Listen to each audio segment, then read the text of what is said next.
जय श्री राम। प्रेम से बोलिए शनि महाराज की जय, हनुमान जी महाराज की जय। ओम नमः शिवाय। प्रिय भक्त जनों, आज आप श्रवण करेंगे न्याय के देवता शनि देव तथा हनुमान जी की बड़ी ही दुर्लभ कथा। पुराणों के अनुसार शनि देव का एक नाम कृष्ण भी है। यह नाम स्वयं श्री कृष्ण भगवान ने शनि देव को दिया था। आज के दिन जो भी मनुष्य इस व्रत को करता है या कथा का श्रवण करता है, तो उन भक्तों पर शनि देव के साथ साथ हनुमान जी की कृपा भी प्राप्त होती है, क्योंकि शनि दोष से परेशान मनुष्य इस दिन हनुमान जी की कथा को सुनने तथा भजन कीर्तन करने से उनकी सभी प्रकार के ग्रह और साढ़े साती ढैया समाप्त हो जाती है और साथ ही शनिदेव की कृपा से भक्तों को रोगों से मुक्ति मिलती है। तो प्रिय भक्त जनों, आइए श्रवण करते हैं दुख दारिद्र्य को दूर करने वाली शनि देव की बड़ी ही दुर्लभ कथा। किसी गांव में एक बहुत ही विद्वान ब्राह्मण रहा करता था। एक दिन रात्रि में उसने सपने में देखा कि एक नीला वस्त्र पहने हुए बहुत ही दिव्य पुरुष उसे कह रहा है कि हे ब्राह्मण देवता, मैं तुझे लगूंगा। अब देखिए, यह सपना उस ब्राह्मण को रोज दिखाई देता। इससे वह परेशान हो गया और दुबला पतला होने लगा। उसका स्वास्थ्य बहुत ही गिरने लगा। एक दिन उसकी पत्नी ने कहा, देखिए, मैं आपको कितना अच्छे से खिलाती पिलाती हूँ, मेवा मिश्री खिलाती हूँ, दूध मलाई खिलाती हूँ, अच्छा भोजन आहार पकाकर खिलाती हूँ, फिर भी आप इतने दुबले पतले क्यों होते जा रहे हैं? इसका क्या कारण है? प्रिय भक्त जनों, उस ब्राह्मण ने अपनी पत्नी से अपना सारा हाल बताया कि मेरे सपने में एक नीले कपड़े पहने हुए बहुत ही दिव्य पुरुष आते हैं। वे मुझसे कहते हैं कि हे ब्राह्मण, मैं तुझे लगूंगा। अब यही सोचकर मुझे भूख प्यास नहीं लगती, मैं दुबला होता जा रहा हूँ। तब ब्राह्मणी ने कहा, हे पतिदेव, मुझे लगता है कि आपको शनि भगवान दर्शन देते हैं। आपके ऊपर शनि की दशा शुरू होने वाली है, इसलिए आपको वे सचेत करते हैं। अवश्य ही वे शनि महाराज हैं। अब की बार जब दिखें तो आप उनसे कहिएगा कि आप मुझे सिर्फ सवा पहर ही लगना। प्रिय भक्त जनों, उसी दिन जब रात्रि होती है तो ब्राह्मण फिर से सोता है और उसके सपने में शनि भगवान दर्शन देते हैं और कहते हैं, हे ब्राह्मण, आज मैं तुम्हें लगूंगा। तब ब्राह्मण ने कहा, हे भगवान, यदि आप लगना ही चाहते हैं तो लग जाइए, लेकिन यह बताइए भगवान, आप कितने दिनों के लिए लगोगे? तब शनि देव ने कहा, हे ब्राह्मण, तुम्हारे ऊपर साढ़े साती शुरू होने वाली है, मैं तुम पर 7.5 साल के लिए लगूंगा। तब ब्राह्मण ने कहा, क्षमा कीजिए भगवान, इतना भारी तो मुझसे झेला नहीं जाएगा, 7.5 साल बहुत है भगवान। तब शनि देव बोले, अच्छा, 5 वर्ष के लिए लगूंगा। तब ब्राह्मण ने कहा, शनि महाराज, यह भी मेरे लिए ज्यादा है। शनि भगवान बोले, तो ठीक है, 2.5 साल का लग जाओ। ब्राह्मण ने फिर मना कर दिया। तब शनि देव कहने लगे, सवा पहर का लगूंगा तो ठीक रहेगा। प्रिय भक्त जनों, उसे सवा पहर की शनि की दशा लग गई। ब्राह्मण ने नींद से उठते ही अपनी पत्नी से कहा, देखो, मेरे सवा पहर की शनि की दशा लगी है, इसलिए मैं जंगल जाकर समय बिताऊंगा। तुम मेरे खाने पीने का सारा सामान बांध दो और मेरे पीछे किसी से लड़ना मत, घर में बैठी रहना, बच्चों को भी कहीं मत जाने देना और इस सवा पहर में किसी को गाली भी मत सुनाना। ऐसा कहकर ब्राह्मण अपने घर से जंगल की ओर चल दिया। जंगल में ब्राह्मण एक पीपल के पेड़ के नीचे बैठ गया और हनुमान जी का पाठ करने लगा। एक पहर बीत गया तो ब्राह्मण ने सोचा, बाकी का समय तो रास्ते में ही बीत जाएगा। सुबह वहां से चल दिया और रास्ते में चलते हुए उसे एक सब्जी मंडी दिखाई दी। उसने सब्जी मंडी में से एक बड़ा सा कद्दू खरीदा। कद्दू खरीदकर अपनी चादर में लपेटकर वहां से चल दिया। तभी रास्ते में शनि महाराज एक साधु का वेश बदलकर उसके पास आते हैं और कहते हैं, तुम्हारे चादर में क्या है? ब्राह्मण ने कहा, हे साधु महाराज, मेरी इस चादर में तो कद्दू है। साधु ने कहा, अच्छा कद्दू है तो दिखाओ। जब ब्राह्मण ने अपना चादर दिखाया तो आश्चर्य, उसमें तो उस राज्य के राजा के बेटे का कटा हुआ सर था। यह देखते ही साधु महाराज, जो कि शनिदेव थे, उस ब्राह्मण को लेकर राज दरबार में पहुंच गए और राजा से कहने लगे, महाराज यह देखिए, यह दुष्ट दुराचारी आपके पुत्र की हत्या करके उसके सिर को काट के अपने चादर में लेकर घूम रहा था। इसे आप दंड दीजिए। प्रिय भक्तजनों, राजा ने जब सुना कि उस ब्राह्मण ने उसके पुत्र को मार दिया है, राजकुमार की हत्या कर दी है, तब राजा बहुत ही क्रोधित हुआ। उसने कहा, मुझे मत दिखाओ, मुझसे यह सब कुछ देखा नहीं जाएगा। हे सैनिकों, तुम इसे तुरंत ले जाओ और इसे सूली पर चढ़ा दो। जब नगर में यह समाचार कि राजा के पुत्र का सिर कट चुका है, एक ब्राह्मण ने उसकी हत्या कर दी है, तो नगर में हाहाकार मच गया और उस ब्राह्मण को सैनिक सूली पर चढ़ाने के लिए ले गए। जब फांसी पर चढ़ाने ही वाले थे, तब जैसा कि नियम होता है, मरने वाले से उसकी अंतिम इच्छा को पूछा जाता है, तो सैनिकों ने भी ब्राह्मण के अंतिम इच्छा को पूछा। सैनिकों ने कहा, हे ब्राह्मण, बताओ तुम्हारी अंतिम इच्छा क्या है? भक्तजनों, ब्राह्मण ने सोचा कि यदि किसी प्रकार कुछ समय तक के लिए फांसी रुक जाए तो शनि की दशा का 1.25 पहर पूरा हो जाएगा। यह सोचकर उसने कहा, भाई, मैं बचपन से नित्य बालाजी की कथा कहता और सुनता आया हूँ। आज मरने से पहले अंतिम बार कथा कह लेने दो।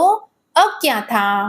फांसी देने वाले सैनिकों ने उसकी आखिरी इच्छा पूर्ण होने तक फांसी को रोक दिया।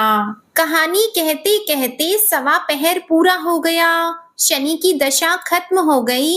अब इधर देखिए, राजा का जो पुत्र था राजकुमार, वह जंगल से शिकार खेलकर वापस राजमहल में आ गया। राजमहल में राजकुमार को देखते ही राजा बड़ा ही प्रसन्न हुआ, लेकिन मन ही मन उसे डर भी लगा। यदि उस निर्दोष ब्राह्मण को फांसी चढ़ा दिया गया होगा तो ब्राह्मण हत्या का दोष लग जाएगा। अब क्या था? राजा ने 2 घुड़सवार को जल्दी से फांसी घर की तरफ दौड़ाया और ब्राह्मण को आदर सहित दरबार में आने का हुक्म दिया। ब्राह्मण राज दरबार में उपस्थित हुआ तो राजा ने क्षमा याचना मांगते हुए कहा कि आपके बगल में जो चादर है उसे खोल कर दिखाओ। राजा की आज्ञा के अनुसार ब्राह्मण ने चादर खोली तो उसमें कद्दू था।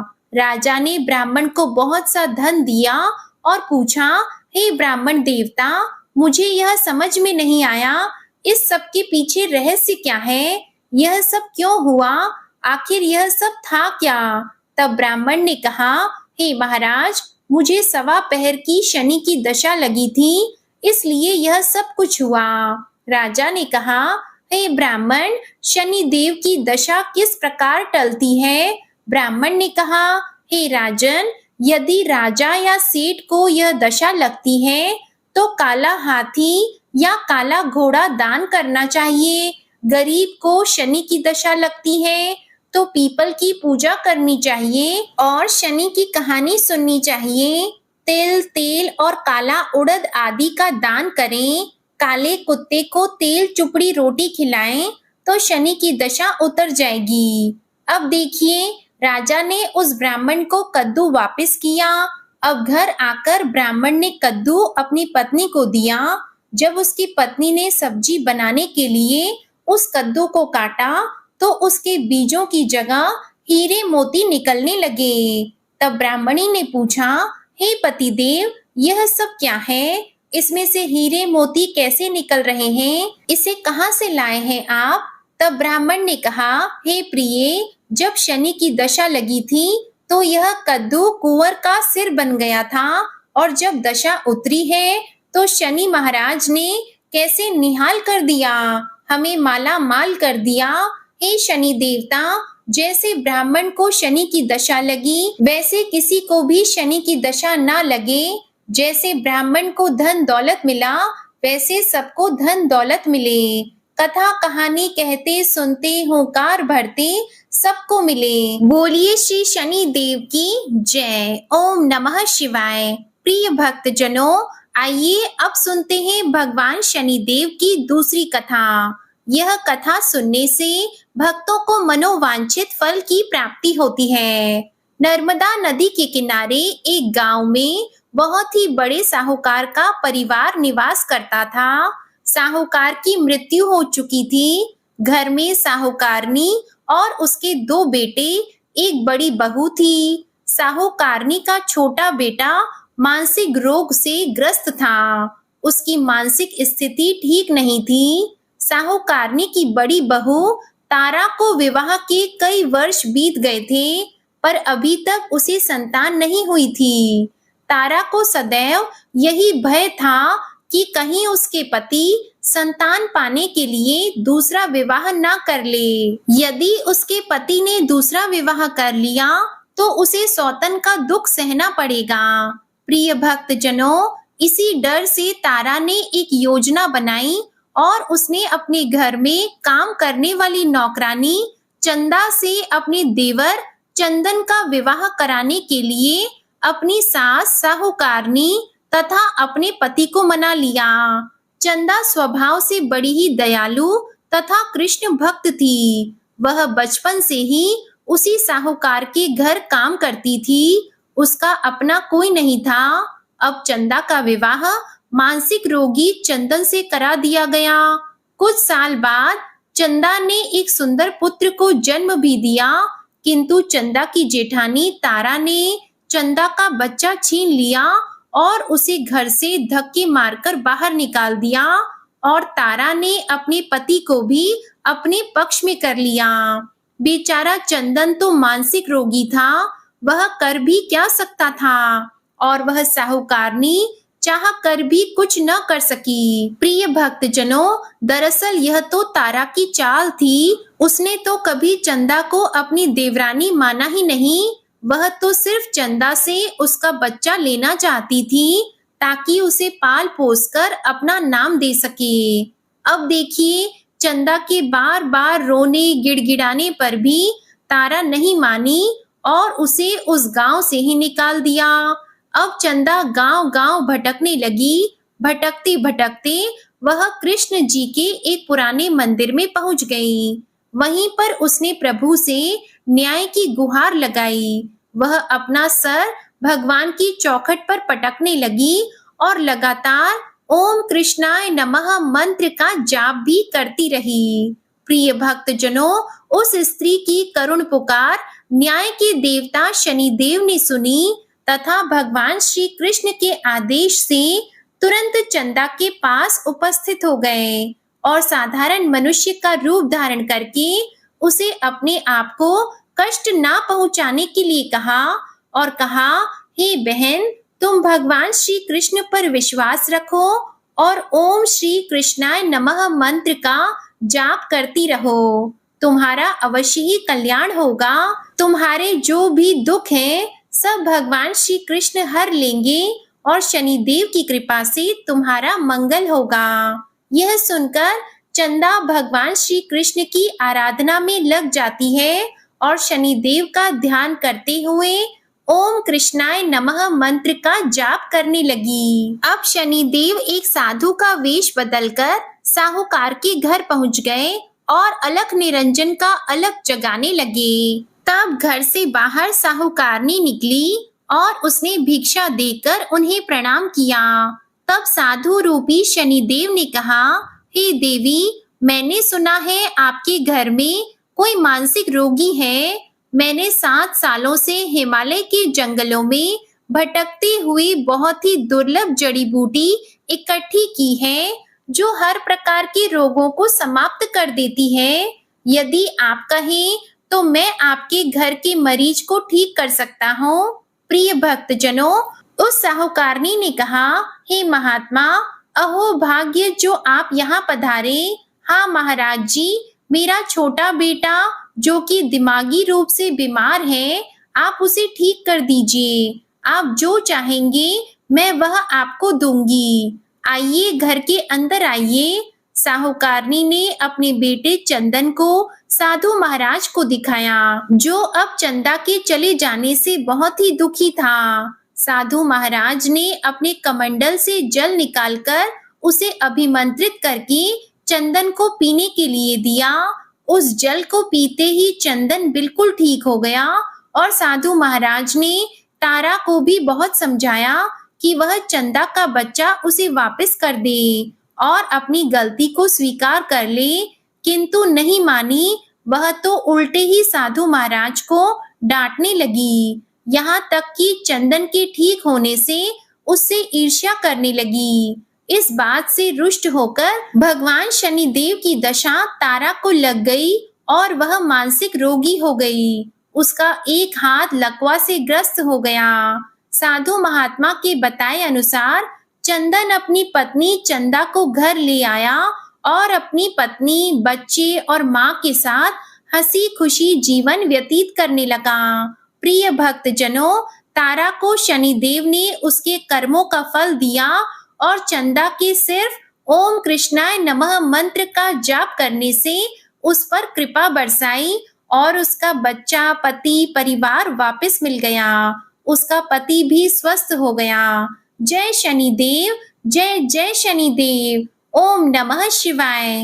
प्रिय भक्तजनों, साढ़े साती क्या होती है, इससे लोग क्यों डरते हैं? यह सही है कि साढ़े साती के समय व्यक्ति को कठिनाइयों और परेशानियों का सामना करना पड़ता है, किंतु इससे डरने और घबराने की कोई बात नहीं। इसमें कठिनाई और मुश्किल हालात जरूर आते हैं, परंतु इस समय व्यक्ति को कामयाबी भी मिलती है। बहुत से व्यक्ति साढ़े साती के प्रभाव से सफलता की ऊंचाइयों पर पहुंच जाते हैं। साढ़े साती व्यक्ति को कर्मशील बनाता है और उसे कर्म की ओर ले जाता है। अभिमानी, हठी और कठोर व्यक्तित्व वाले व्यक्ति से यह काफी मेहनत करवाता है। साढ़े साती के 3 चरण होते हैं। साढ़े साती का पहला चरण नजदीकी रिश्तेदारों और जातक को प्रभावित करता है। साढ़े साती का दूसरा चरण व्यापार और गृहस्थी को प्रभावित करता है। साढ़े साती का तीसरा चरण परिवार और स्वास्थ्य को प्रभावित करता है। भगवान शनिदेव न्याय के देवता हैं। ये कभी भी किसी को ऐसे ही दंड नहीं देते।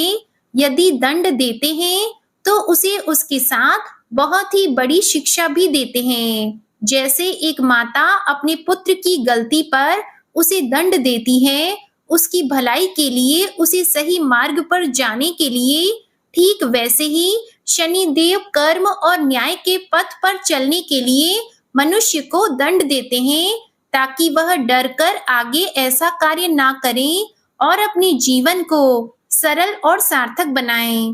भगवान शनिदेव तो न्याय की मूर्ति हैं। इनकी पूजा और भक्ति करके व्यक्ति धन ऐश्वर्य से संपन्न हो जाता है और सफलता की नई ऊंचाइयों को छूता है, जीवन में तरक्की करता है, घर में सुख समृद्धि वैभव का आगमन होता है और व्यक्ति का जीवन बड़ा ही सुखमय हो जाता है। शनिदेव भगवान को प्रसन्न करने के लिए शनिवार के दिन पीपल के पेड़ के नीचे शाम को दिया अवश्य जलाएं और कुत्ते को तेल से चुपड़ी रोटी खिलाएं। शनिवार को जल में तिल डालकर पीपल को चढ़ाएं।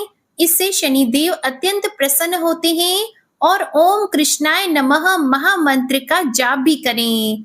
ओम गंग गणपतये नमः। अब सुनिए हनुमान जी की कथा।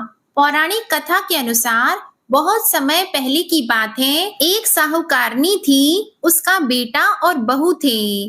पति की मृत्यु युवावस्था में ही हो गई थी और इस तरह उस साहूकारनी का रोज का नियम था, वह हनुमान जी के मंदिर में जाती और साथ में हलवा, पूरी और चूरमा बनाकर ले जाती और हनुमान जी से कहती, कांधे सोटो लाल लंगोटो, हनुमान जी खायो चूरमे और रोटी। मैंने तुम्हें दिया जवानी में, तुम मुझे देना बुढ़ापे में।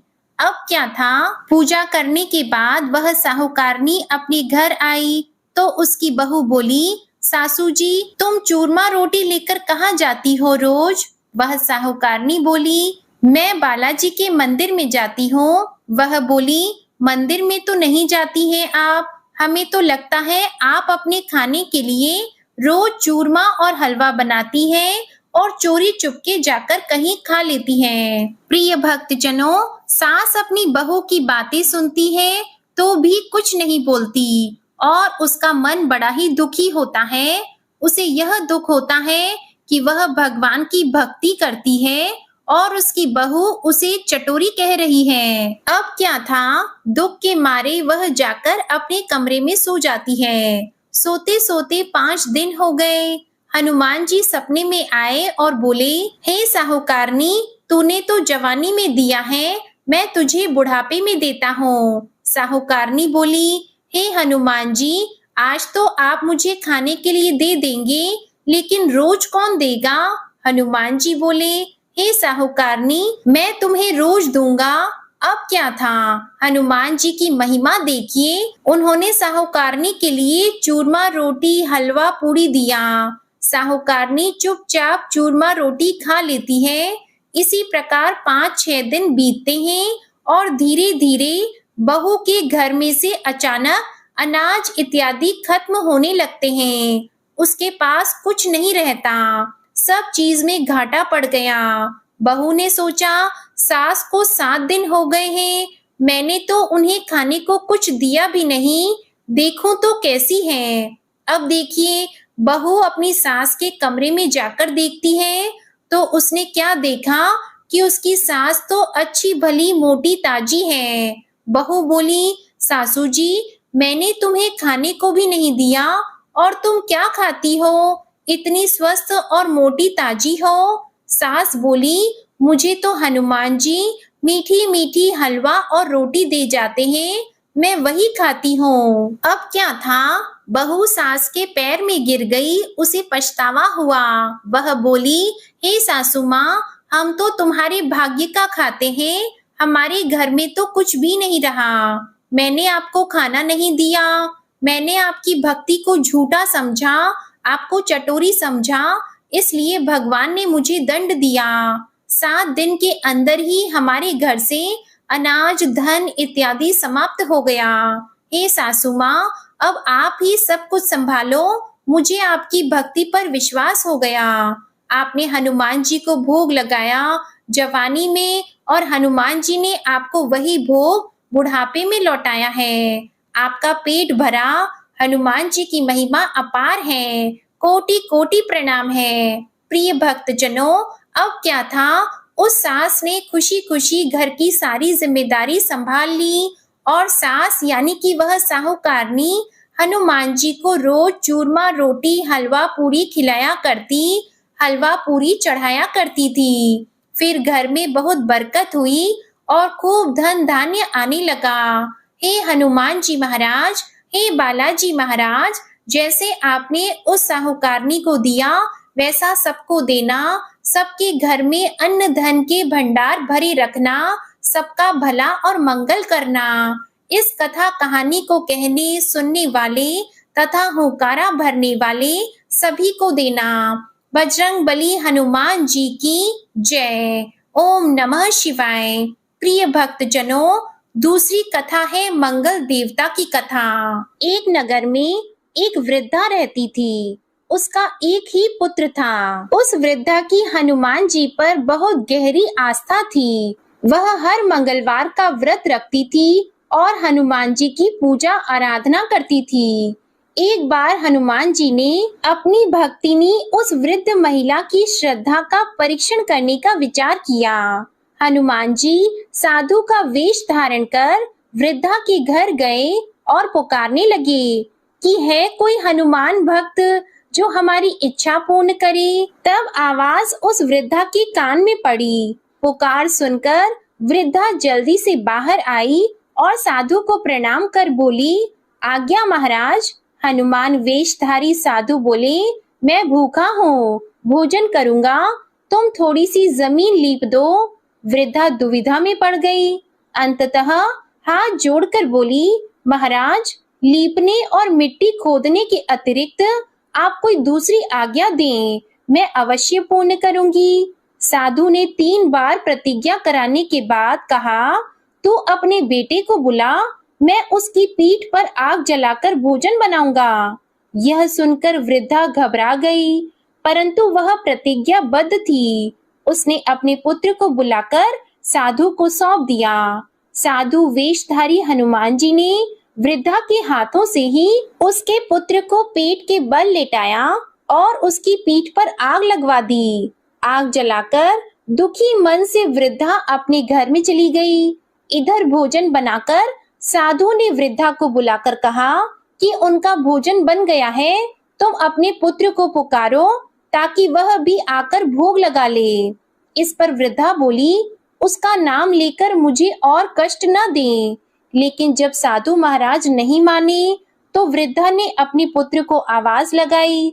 वह अपनी माँ के पास आ गया और अपने पुत्र को जीवित देखकर वृद्धा को बहुत आश्चर्य हुआ। वह साधु के चरणों में गिर पड़ी। तब हनुमान जी अपने वास्तविक रूप में प्रकट हुए और वृद्धा को भक्ति का आशीर्वाद दिया। तो प्रेम से बोले, शंकर भगवान की जय हो, बजरंग बली की जय हो। प्रिय भक्त जनों, अब सुनिए हनुमान जी की तीसरी कथा। पौराणिक कथा के अनुसार ऋषि नगर में केशवदत्त नामक एक ब्राह्मण अपनी पत्नी सावित्री के साथ रहते थे। केशवदत्त के घर में धन संपत्ति की कोई कमी नहीं थी। नगर में सभी केशवदत्त का सम्मान करते, लेकिन केशवदत्त संतान नहीं होने से बहुत चिंतित रहता था। दोनों पति पत्नी हर मंगलवार को हनुमान जी की पूजा करते। विधिवत मंगलवार का व्रत करते हुए वर्षों बीत गए। ब्राह्मण बहुत निराश हो गया, लेकिन उसने व्रत करना नहीं छोड़ा। कुछ दिनों बाद केशवदत्त हनुमान जी की पूजा करने के लिए जंगल में चला गया। उसकी पत्नी सावित्री घर में रहकर मंगलवार का व्रत करने लगी। दोनों पति पत्नी पुत्र प्राप्ति के लिए मंगलवार का विधि पूर्वक व्रत करने लगे। सावित्री ने अगले मंगलवार को व्रत किया, लेकिन किसी कारणवश उस दिन सावित्री हनुमान जी को भोग नहीं लगा सकी और उस दिन वह सूर्यास्त के बाद भूखी ही सो गई। काम की अधिकता के कारण उससे यह भूल हो गई थी। अगले मंगलवार को हनुमान जी को भोग लगाए बिना उसने भोजन नहीं करने का प्रण कर लिया। अब क्या था, 6 दिन तक भूखी प्यासी रही। 7वें दिन मंगलवार को सावित्री ने हनुमान जी की पूजा की, लेकिन तभी भूख प्यास के कारण सावित्री बेहोश हो गई। हनुमान जी ने उसे सपने में दर्शन देते हुए कहा, उठो पुत्री, मैं तुम्हारी पूजा से बहुत प्रसन्न हूँ। तुम्हें सुंदर और सुयोग्य पुत्र होने का वर देता हूँ। यह कहकर हनुमान जी अंतर ध्यान हो गए। उसी समय सावित्री ने उठकर हनुमान जी को भोग लगाया, स्वयं भोजन किया। हनुमान जी की अनुकंपा से सावित्री ने एक सुंदर शिशु को जन्म दिया। मंगलवार को जन्म लेने के कारण उस बच्चे का नाम मंगल प्रसाद रखा गया। अब देखिए, कुछ दिनों बाद सावित्री का पति केशवदत्त घर लौट आया। उसने मंगल प्रसाद को देखा तो सावित्री से पूछा, यह सुंदर बच्चा किसका है? सावित्री ने प्रसन्न होते हुए कहा कि मुझे हनुमान जी ने दर्शन दिए हैं और पुत्र प्रदान करने की सारी कथा अपने पति से कह सुनाई। लेकिन केशवदत्त को उसकी बातों पर विश्वास नहीं हुआ। उसके मन में पता नहीं कैसे यह कलुषित विचार आ गया कि सावित्री ने उसके साथ विश्वासघात किया है। अपने पापों को छुपाने के लिए सावित्री झूठ बोल रही है। केशवदत्त ने उस बच्चे को मार डालने की योजना बनाई। एक दिन केशवदत्त स्नान करने के लिए कुएं पर गया। मंगल प्रसाद भी उसके साथ था। केशवदत्त मौका देखकर मंगल देव को कुएं में फेंक दिया और घर आकर बहाना बना दिया कि मंगल तो कुएं पर मेरे साथ पहुंचा ही नहीं। केशव दत्त के इतना कहने के ठीक बाद मंगल दौड़ता हुआ घर में आ गया। केशव दत्त मंगल को देखकर बुरी तरह हैरान हो गया। उसी रात हनुमान जी ने केशव दत्त को सपने में दर्शन देते हुए कहा, हे केशव दत्त, तुम दोनों के मंगलवार के व्रत करने से प्रसन्न होकर पुत्र जन्म का वरदान मैंने दिया था, फिर तुम अपनी पत्नी पर शक क्यों करते हो? उसी समय केशव दत्त ने अपनी पत्नी सावित्री को जगाकर उससे क्षमा मांगते हुए स्वप्न में हनुमान जी के दर्शन की सारी कहानी सुनाई। केशव दत्त ने अपनी बेटे को हृदय से लगाकर बहुत प्रेम किया। उस दिन के बाद सभी आनंद पूर्वक रहने लगे। मंगलवार का विधिवत व्रत करने से केशव दत्त के सभी कष्ट दूर हो गए।